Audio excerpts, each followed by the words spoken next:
What is going on, ladies and gentlemen? My name is Espresso, and welcome to this week's breakdown. Now, today we're going to be talking about the MTAR-X. This SMG is actually very good, very dependable, and has a lot of qualities that I think a lot of you guys will love. This is my personal favorite weapon in the game, along with the Remington R5. It's very dependable, and chances are at range you'll win your gunfights with the MTAR. It's very mobile and doesn't restrict movement, so it has a lot of properties for running and gunning, which is personally my playstyle. But before we get too far into this, I want to make a quick announcement. I'm close to 2,000 subscribers. For those of you guys on my channel, thank you guys for being active subscribers. For those of you guys on Carnage, thank you guys for checking my channel out, and if you haven't already, be sure to hit that subscribe button on my channel and on Carnage's as well. But getting back to the video, let's start right with the damage. It is the third highest damage of all the SMGs, and it has the highest damage at range. The actual numbers are 40 to 25, which means it's a 2 to 4 shot kill, but simple math dictates that it's a 2-shot kill needs the enemy to be damaged already. The 4th shot would need to be at range. Now, the multipliers, the head is a 1.5 times multiplier, and the body is a 1.0.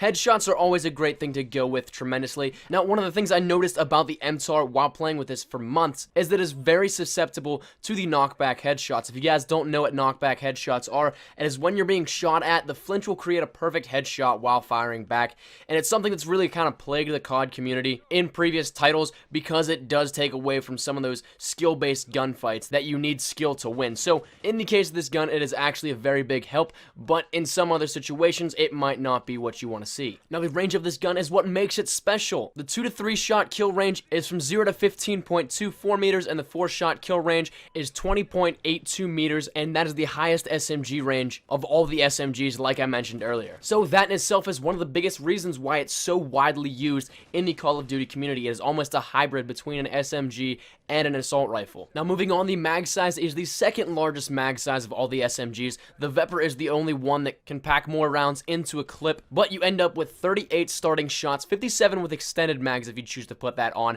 So that is a lot of ammo, and more than enough to get 3 or so kills before having to reload if you want to conserve ammo. Now, at this point in time, it statistically seems like the SMG is such a great choice for your weapon, but the only downside to this is the fact that the fire rate is the second slowest SMG in the game. The Vector is the only gun that is slower. This is what equalizes the rest of the gun to the other SMGs. It makes up for that long range and high damage that it has. Although it is slower, it isn't the Achilles heel of the gun. With 810 RPM, it still can pack a punch. You just need to make sure that you don't put yourself in any positions where you need to rely on fire rate. So moving on to the reload times, it's pretty slow compared to the other SMGs as well. The empty is 3.93 seconds, the full is 3.2 seconds, and the cancel is 1.93 seconds. As always, sleight of hand is going to help reduce those times, and if you're a sprayer, I would say to run sleight of hand so you can reload quickly. But the nice thing about this is the fact that the mag size is so large that you don't have to depend on reloading. Now, just briefly touching the ADS, it is a standard ADS time for all the SMGs, 0.2 seconds. Quick draw will cut a little bit off that time, but not too much. But since it is so low, you don't really have to worry about it. So the last statistical property that we're going to go over today is the recoil. It is labeled as a high recoil, yes, but does it feel like it? Not really, especially when you know how to handle it. If you don't, grip is always an option. So the kick placement of this weapon is up of 59, down of -20, right of 59, and a left of -30. This will kick your gun up and to the right on your character model, but if you're in close quarter situations, you might not even have to ADS and notice this recoil because the hip fire of this weapon is very good. Steady aim only increases that skill that this gun has with hip fire. So now let's close off this episode with the things to run and my personal preference. Since the reload times are very slow and slower than average compared to other SMGs, I would suggest running sleight of hand or extended mags. This puts you in less situations where you have to spend 3 seconds reloading.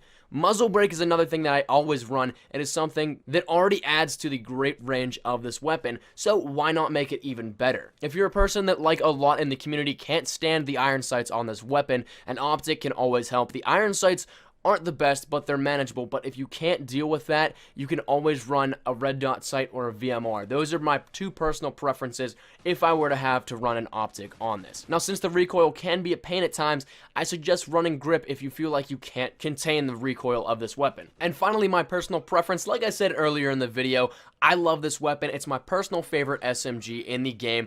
I always feel like I can count on it. When playing competitive, this is my go-to gun if I don't need to run an AR, and it keeps the mobility up, so it allows for that running guns type mentality of gameplay, and that is the stuff that I love to do in Call of Duty. It's very versatile and very dependable, and since it's great at range, it can be a gun that I can count on for power and range. So really what I'm trying to say is that I would highly recommend this weapon if you don't use it already. I know a ton of people already do, and this is probably one of the first guns that I should have done an in-depth on, but 3 months into the game, I guess it's close enough to being as close as possible for these breakdowns, but I would highly suggest using this weapon, and if you're one of the few that haven't already, do it. That's been my time, ladies and gentlemen. Thank you guys so much for watching. I hope you did like this episode of my breakdown series. Let me know what gun you want to see next for next week's episode. I'm always open to suggestions, and I'm all ears for anything you guys have to say, so just let me know down in the comment section down below. Carnage, like I said, I'm close to 2,000 subscribers, so if you want to go check out my channel down in the description below, it'd be very appreciated if you could come out, support my channel, and subscribe if you like my content on my channel. Go be sure to check out Carnage's clan down in the description below as well. They got some awesome gameplays, stuff that just outranks my stuff completely, and I'm sure that you'll find something on their channel that you will like. If you did like the video, please leave a like rating down below. Any shares to your Facebook, Twitter, and or MySpace if you're an OG like that are always greatly appreciated. If you're new here, be sure to subscribe. We're on that road to 2,000 subscribers coming up here. Hopefully in the next week I can hit that. That'd be awesome. Anyways, that's been my time, ladies and gentlemen. Thank you guys so much for watching. My name is Recoil. As always, I hope you guys are having a great day. I shall see you guys later. Take care, and peace.